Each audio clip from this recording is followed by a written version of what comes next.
Good morning, Northwest, and welcome to the March edition of Husky Headlines. I'm Aaron Tribby. And I'm Hannah Johnson. Hey Aaron, have you noticed that a lot of teachers are covering each other's classes? Yeah, I've noticed there's been some substitute teacher shortages. I've even considered helping out myself, but since I haven't graduated high school, I haven't really met the requirements. Henry tells us more about the shortages around the district. As the COVID pandemic continues to affect the functions of public school districts across the country, the Blue Valley School District is experiencing a shortage of essential workers for a variety of departments. So the staff shortages, both certified and classified this year, are more significant than previous years. Paraprofessionals, bus drivers, cafeteria workers, those kind of things, there just aren't even people applying for those jobs. So normally we have some turnover in those, but normally we're able to have a full custodial crew, we're able to have a full cafeteria crew, we're able to have all of our para positions filled or close to all of those positions filled. We're lucky if we're at kind of half to 3/4 capacity, and we're just not getting applicants. It's not that we're interviewing and not finding people, there isn't anybody to interview.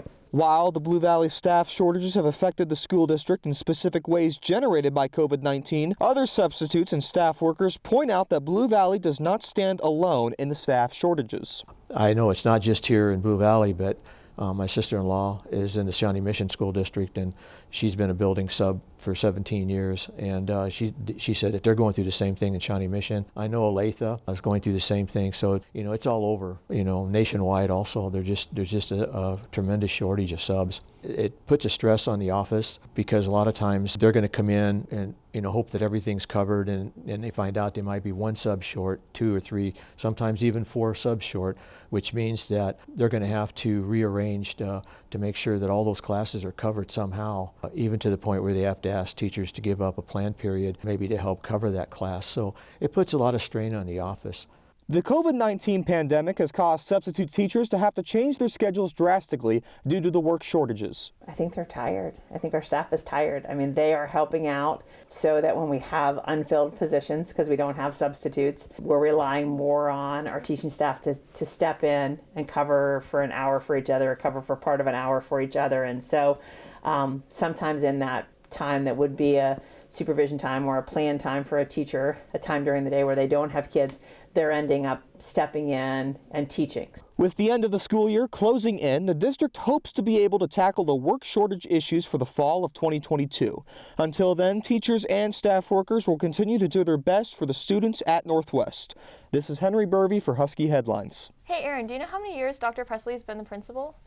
It's been a pretty long time. I think it's 18 years. Yeah, that's actually right. I tell you more about Dr. Presley's retirement at the end of the year. After serving as the Northwest principal for the past 18 years, Dr. Amy Presley has decided to retire at the end of the school year. Well, first of all, I have been thinking about retiring. There's a certain age and number of years that you work in Kansas that has to equal up to 85. And so I actually hit that last year. And initially, my plan was to retire last year, and my husband and I were going to travel around. But as you guys know, my husband passed away a couple years ago. And so I was like, well, maybe I'll stay a couple more years, kind of see how it feels, that kind of thing. And then in the meantime, I have acquired 3 grandchildren. Being able to retire now gives me just a little bit of freedom to be able to go there when I want. For many at Northwest, they were caught off guard by Presley's retirement announcement on February 22nd. When she had first said it, we had just received some really good news about a colleague, and then to get that news right after, it was such a shift in emotions. So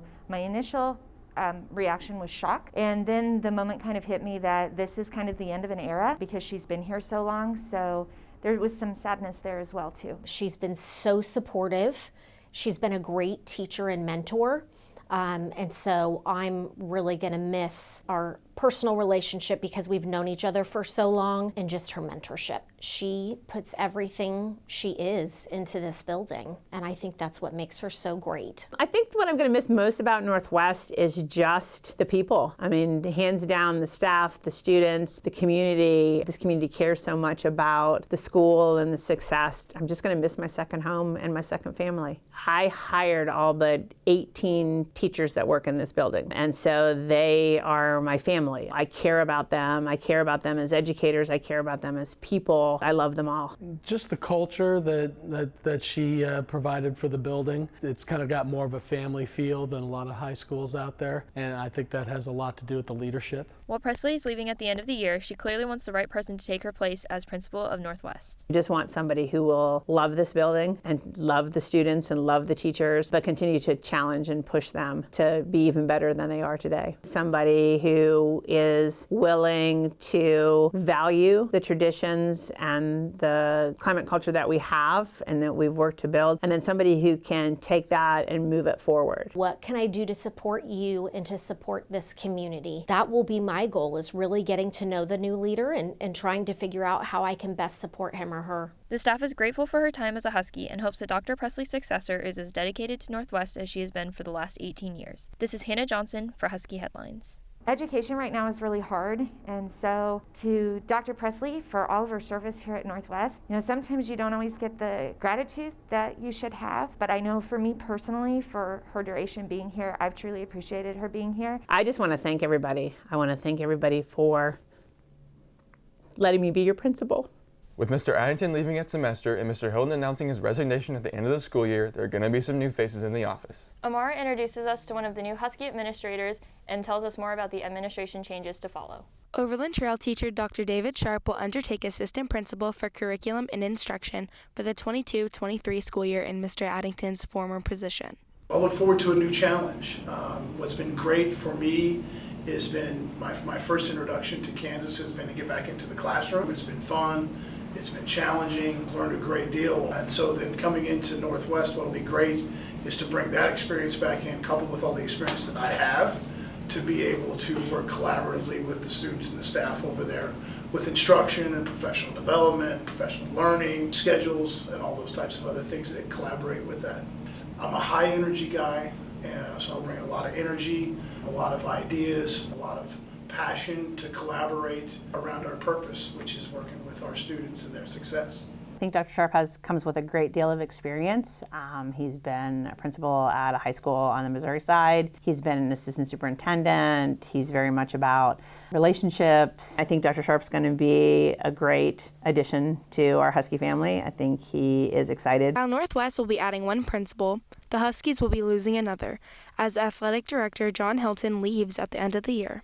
Mr. Hilton told me a few weeks ago that he was probably going to be moving to Texas, and then when he finalized those plans, he let me know. It was a family decision to relocate to Dallas. That's where my daughter lives. My father-in-law lives down there. My wife's been trying to get us to move down there for the last few years, and timing was right, and so we decided to make the move. I think Mr. Hilton's done a nice job in working with our coaches and providing some experience as an athletic director, that he came in and was able to step in after we hadn't had an athletic director for several months after Dr. Gerke passed away, and was able to navigate last year. I think it was hard to come in as a new administrator last year, and I think he's just done a really nice job of supporting our coaches and sponsors.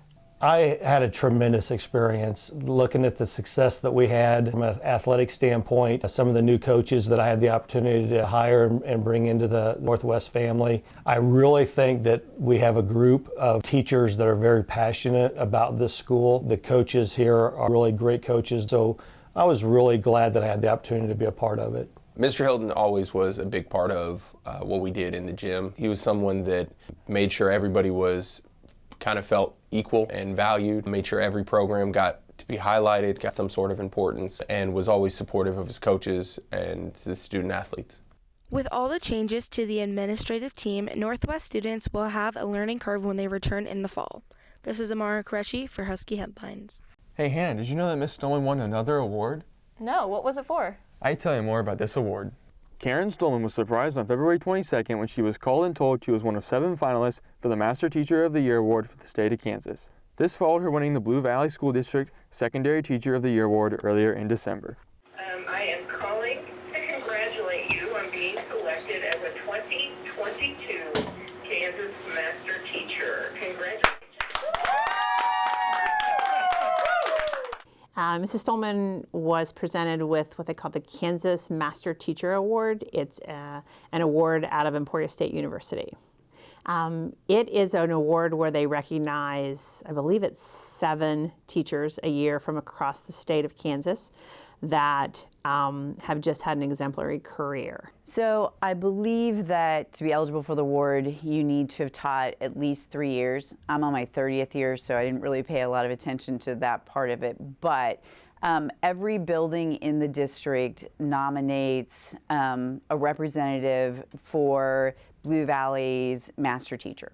So much of teaching is just you and your students in your room. I don't get the opportunity to see a lot of other people teach, and they don't get to see the opportunity to see me teach. So our successes are really the successes of our students. It's different to receive an award that says you on your own are successful at what you're doing. So it's amazing that some people got an opportunity to see what I was doing and decided that it was really good. It's amazing. I've known she's been a great teacher since I got here years ago. She's just exceptional. I'm so glad that we're finally able to take a moment and just recognize her. Ms. Stolman will attend the Master Teachers Awards banquet on Wednesday, April 6th to be honored. This is Aaron Tribby for Husky Headlines. Over the last 2 years, the pandemic has impacted our lives in many ways.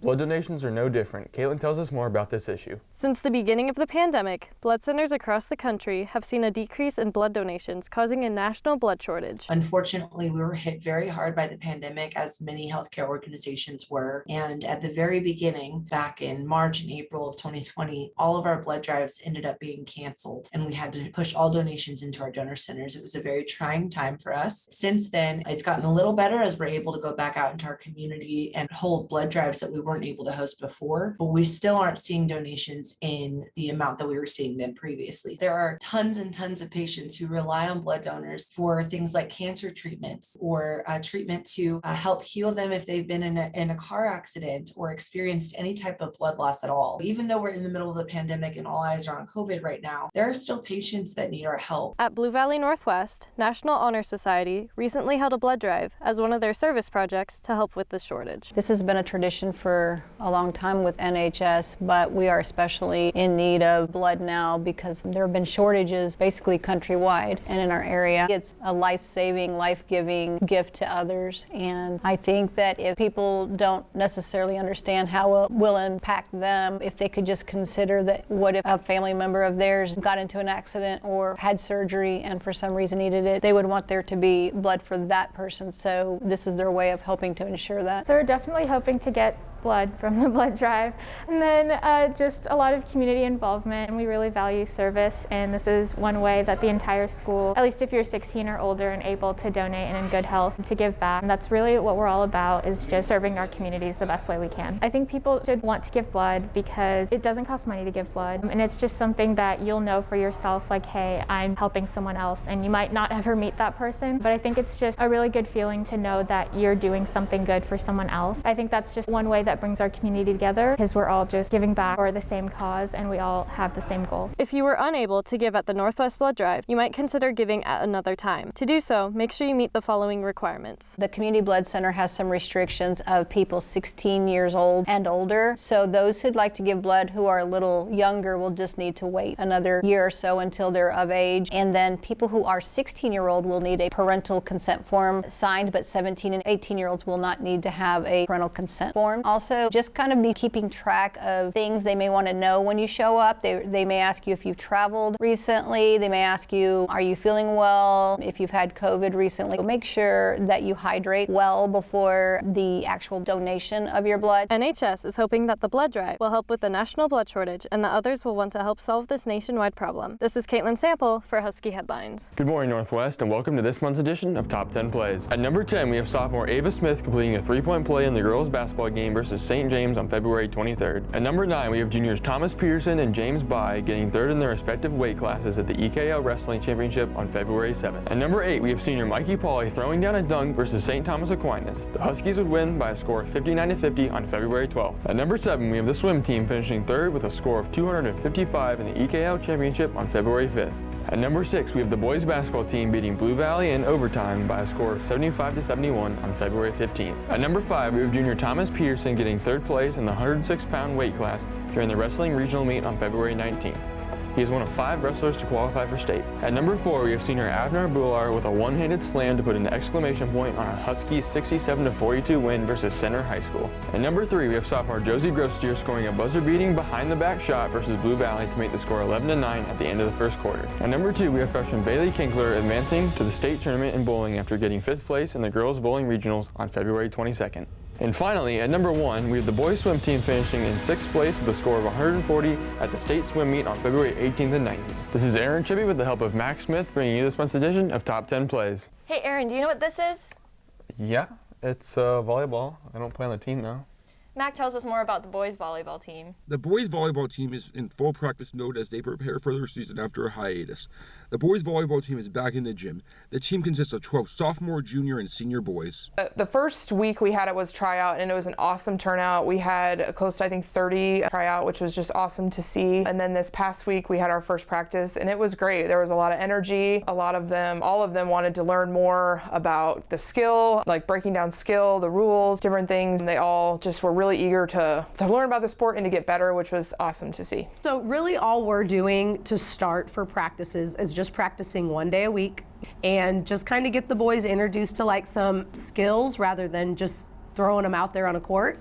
Just kind of some safety things, making sure that they're safe out there, the other side of the net's safe so they don't hurt each other. Teach them a little bit about rotation and just kind of how the game moves and flows. So I chose to join the boys volleyball team because a lot of my friends decided that we were all going to just go to the meeting, see how it was, and see if we could play. And then also my mom and my sister play a lot, so I just wanted to try out. I think the biggest reason I joined the volleyball team is it just kind of sounded fun. I didn't want to be too bored this spring. It sounded like something that I could go out and do and enjoy with some of my friends. So my practice plan is similar to, I think, a lot of coaching and a lot of different sports is, you start with a warm-up, you start with a breakdown of skill. We focus on a lot of different things with whether it's passing, setting, hitting, all the different things when you break down a skill. And then we usually finish practice with some playtime and try to make it as game-like as possible. Miss Haggerty and Miss Wells have really helped us tremendously just from the start, and even from tryouts. They really help us with the form, and they give us confidence in what we're doing and show us how to do it, and then really break that into us, and so that we can develop our technique. Miss Wells and Miss Haggerty have been awesome. They're super supportive, and they know that most of us haven't played at all, and they've taken us all the way down to the basics and been able to help us with whatever we need. Some of the basic stuff that they might see as super easy, it can be difficult for us. So it's nice of them to kind of break it down, and they're really good coaches for us. The boys volleyball team is ready to kick off their season after spring break with the hope of having multiple home games in the pound. This is Max Smith for Husky Headlines. Hey Hannah, did you know that March is National Athletic Trainer Month? I actually did. Let me introduce you to our athletic trainer, Christy Grimes. March is National Athletic Trainer Month, so we decided to see exactly what Christy Grimes, the Northwest Athletic Trainer, does on a daily basis. I was originally a nursing major, and me and those tests did not get along. They actually started the athletic training degree that next year. I wanted to help people and be in some sort of medical capacity, and I got to stay around sports, so it was a perfect fit. I have been at the athletic trainer at Northwest since 2000. I left from 06 to 09, and I've been back since. Athletic trainer is the one that runs on the field. When someone gets hurt, we get them ready to go back on the field. So we do a lot of prevention and then the rehab after. This year I've made rehab evaluation time during Mondays and Wednesdays is during lunch, and then Tuesdays and Thursdays is during AST. Grimes' primary job is taking care of student athletes when they sustain an injury while in or out of season. Before I got my job here, I coached at North, and sometimes they tag team and cover each other. So I've known Christy, I think, for probably 12 or 13 years now. Christy does a lot for our teams. She is always there, always willing to be there. One of my favorite memories this year was when we qualified for state for the boys. It was here in town, but she didn't have to cover it, and she had other plans on the weekend, and she canceled them all to be at our game, and it was just really exciting. The boys were really excited to see her there. I think what people need to know about Christy's job is that, number one, she does it very well, and that the best interest of the athlete is always in mind. When Grimes is not helping the student athletes at Northwest, she's mentoring the next generation of athletic trainers. I have worked with Christy since the beginning of the school year. I was in the CAP sports medicine strand, and that's when I started shadowing her. Usually I'll come in and I'll get all the stuff out for her to do taping after school. I'll restock and help her get the room organized. Usually I do the game ready and help some people stretch. We'll go together to the practices to make sure that everyone's staying safe and everyone's okay. Working with Christy has really been benefited me in multiple ways, actually. I mean, her and I have a big connection now. And then career-wise, I thought I was going to do athletic training, and I realized I fell in love with the helping people and the reacting fast. So now I'm currently working towards becoming an EMT/paramedic. And so she's helped me kind of find that path. I love teaching what I love to do, so I like having people around that also have a desire to have something in the medical field, because in the medical field, everything is related, no matter what end you end up on. If you're ever just trying to figure out what you want to do, Christy's a great way to help you. Like, if you're trying to figure out, like, dabbling in athletic training, Christy's the best way to go. So the next time you see Grimes running onto the field or court, know that her influence is about more than just taking care of an injured athlete. This is Hannah Johnson for Husky Headlines. That's it for the March edition of Husky Headlines. Enjoy your spring break and have a great day, Northwest.